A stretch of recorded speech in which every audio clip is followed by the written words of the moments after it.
Кстати, основой празднования Дня Республики стал декрет об образовании Коми АССР. На тот момент у нас проживало не больше 180 тысяч человек, преимущественно коми по национальности. Первый этап развития региона – индустриальный. Открываются новые месторождения нефти и газа, основываются Воркута, Ухта и Инта. На до и после историю разделила Великая Отечественная. На фронтах сражаются 170 тысяч человек, 26 из которых удостаиваются звания Героя Советского Союза.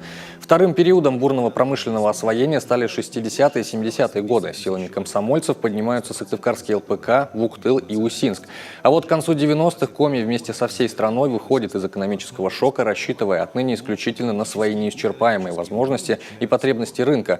Сейчас наш регион продолжает оставаться важным промышленным форпостом северо-запада, где есть газ, нефть, уголь, бокситы и лес.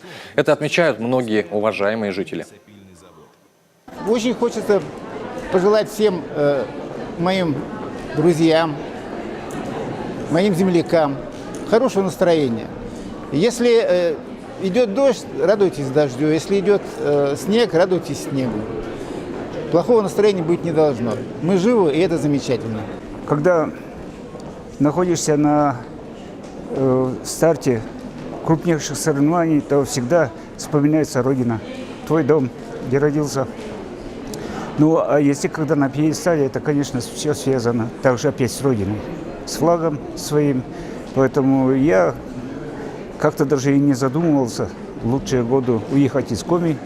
И всю жизнь посвятил спорту, находясь на земле Коми.